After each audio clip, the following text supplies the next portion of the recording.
ஈரோடு மாவட்டம் மொடக்குறிச்சி சட்டமன்ற தொகுதியில் உள்ள காளிங்கராயன் கால்வாயில் கழிவுநீர் கலப்பதை தடுக்க வேண்டும் எனவும் போதிய கட்டமைப்பு வசதிகள் மற்றும் விவசாய பொருட்களுக்கு கூடுதல் விலை வேண்டும் உள்ளிட்ட கோரிக்கைகளை மக்கள் விடுத்துள்ளனர். இதுகுறித்த கூடுதல் கள நிலவரங்களை செய்தியாளர் ஜான் மைக்கேலிடம் கேட்கலாம். ஜான் மைக்கேல், தற்போது காளிங்கராயன் கால்வாய் எந்த அளவு அசுத்தமா இருக்கு அப்படின்றத பார்த்தோம். தற்போது என்ன நடவடிக்கை எடுக்கப்பட்டு வருது? அதாவது திவ்யா, காளிங்கராயன் கால்வாய் பொறுத்தவரையும் பார்த்தோம் அப்படின்னா கிட்டத்தட்ட 700 ஆண்டுகளுக்கு முன்பாக காளிங்கராயர் என்பவரால் கட்டப்பட்டது. இந்த சிறப்புமிக்க இது போன்ற சாய ஆலைகள் இயங்குவதை நம்ம நேரடியாக பார்க்க முடியும். இது போன்ற தொழிற்சாலைகளிலிருந்து வெளியேறக்கூடிய கழிவுகளானது நேரடியாக இந்த நம்ம பார்த்துட்டு இருக்க இந்த காளிங்கராயன் கால்வாயில் சுத்திகரிக்கப்படாத கழிவுநீர் நேரடியாக கலக்கிறது. இதன் காரணமாக மொடக்குறிச்சி சட்டமன்ற தொகுதிக்குட்பட்ட பல்வேறு பகுதிகளிலுமே விவசாயம் பாதிக்கப்படுவதாக விவசாயிகள் குற்றச்சாட்டுகளை முன் வச்சிருக்காங்க. இதற்கு தேவையான நடவடிக்கை அப்படின்றத பார்த்தோம் அப்படின்னா ஈரோடு மாவட்ட நிர்வாகம் சார்பில் அவ்வப்போது ஆய்வுகள் மேற்கொள்ளப்பட்டு அனுமதி பெறாத சாய ஆலைகள் இடித்து அப்புறப்படுத்தப்பட்டது. இருப்பினும் இதுபோன்று அனுமதி பெற்று இயங்கக்கூடிய சாய ஆலைகளில் போதிய கவனத்தை செலுத்த வேண்டும் என்று விவசாயிகள் தொடர்ந்து வலியுறுத்தி வராங்க. இதுபோன்ற ஆலைகளிலிருந்து வெளியேறக்கூடிய கழிவுகள் நேரடியாக நீர்நிலைகளை பாதிக்கிறதுனால விவசாயம் பாதிக்கப்படுவதோடு மட்டுமல்லாமல் இங்க இருக்கக்கூடிய மக்களுக்கு சுகாதாரமான குடிநீர் என்பதும் ஒரு கேள்விக்குறியான விஷயமா தான் இருக்கு. திவ்யா, ஜான், ஆலை கழிவுகள் நீர்நிலைகளில் கலப்ப பிரச்சனை ஒருபுறம் இருக்க, விவசாய விளைபொருட்களுக்கு கூடுதல் விலை நிர்ணயம் செய்ய வேண்டும் அப்படின்ற கோரிக்கையும் அதிக அளவுல மொடக்குறிச்சி அந்த பகுதியில் ஒலிக்குது. இதற்கு அரசு தரப்புல என்ன பதில் சொல்றாங்க?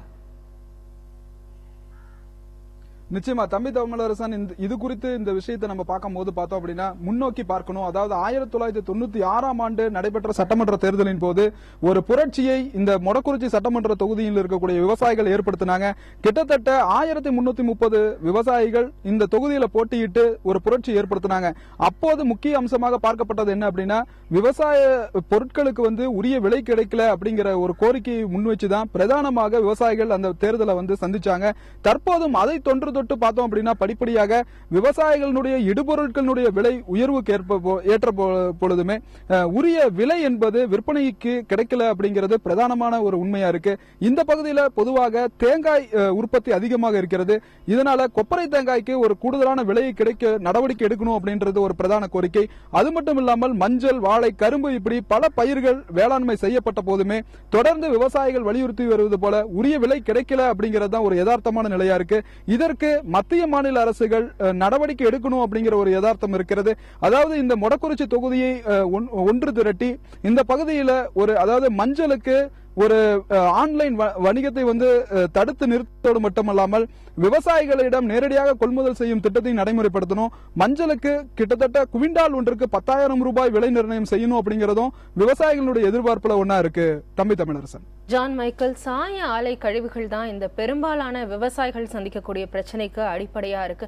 அப்படி இருக்கும்போது அந்த ஆலை கழிவுகளை மாற்று வழியில் கொண்டு செல்ல, தண்ணீரில் கலக்காமல் மாற்று வழியில் கொண்டு செல்ல ஏதாவது திட்டம் இருக்கா? அதை விவசாயிகள் முன்வைக்கிறார்களா?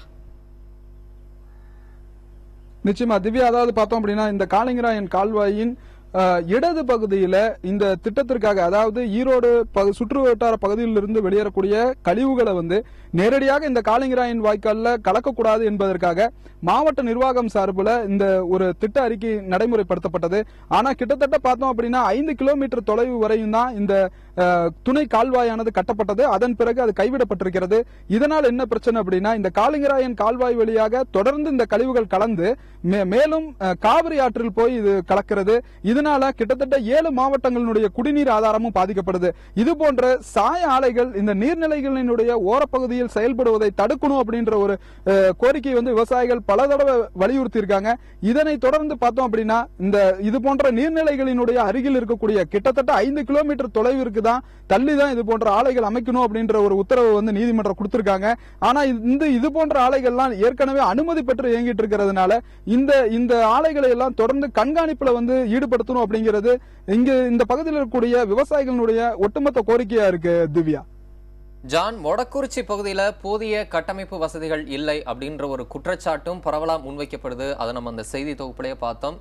இந்த குற்றச்சாட்டுக்காக மாநகராட்சி நிர்வாகம் ஏதாவது நடவடிக்கை எடுத்திருக்கா? அதாவது தம்பி தமிழரசன் பார்த்தோம் அப்படின்னா ஈரோடு பிரதானமாக அதாவது மைய பகுதியில் இருக்கக்கூடிய போக்குவரத்து நெரிசலை தவிர்க்கணும் அப்படின்னா புறநகர்ல ஒரு பேருந்து நிலையம் அமைக்கணும் அப்படிங்கிறது ஒரு நீண்ட நாள எதிர்பார்ப்பு. இந்த மொடக்குறிச்சி சட்டமன்ற தொகுதிக்கு உட்பட்ட சோலார் என்ற பகுதியில மாநகராட்சிக்கு சொந்தமான 54 ஏக்கர் நிலம் இருக்கிறது. அந்த நிலப்பரப்பில் ஒரு புதியதாக புறநகர் பேருந்து நிலையம் அமைக்கணும் அப்படிங்கிறது ஒரு நீண்டகால எதிர்பார்ப்பு, கோரிக்கையும் கூட. ஆனால் இதுவரையும் பல்வேறு கட்சியினரும் இந்த கோரிக்கையை வலியுறுத்தி ஒரு வாக்குறுதியை கொடுக்கறாங்க தேர்தலின் போது. ஆனா இதுவரையும் யாருமே செயல்படுத்தல அப்படிங்கிறது இருக்கு. அதே போல புறநகருக்கு பேருந்து நிலையத்துக்கு பதிலாக ஊரக பேருந்து நிலையம் அமைச்சிருக்காங்க. இது எந்த விதத்திலையும் ஏற்புடையதல்ல அப்படிங்கிறதும் மக்களுடைய குற்றச்சாட்டா இருக்கு. தம்பி தமிழரசன். கண்டிப்பா ஜான் மைக்கேல், இந்திய தேர்தல் வரலாற்றுல மொடக்குறிச்சி சட்டமன்ற தொகுதிக்கு ஒரு முக்கிய இடம் இருக்கிறது. நீங்கள் குறிப்பிட்டது போல 1996ஆம் ஆண்டு 1033 பேர் தேர்தலில் போட்டியிட்டு இந்திய தேர்தல் வரலாற்றில் மொடக்குறிச்சி சட்டமன்ற தொகுதியை இடம்பெற செய்தார்கள். தற்போதும் அவர்களுடைய கோரிக்கை குரல்கள் அதிக அளவில் ஒலிக்கிறது. இதற்கு உரிய தீர்வு காணப்படும் என்று நாம் நம்பலாம். உங்களுடைய கள நிலவர தகவல்களுக்கு நன்றி ஜான் மைக்கேல்.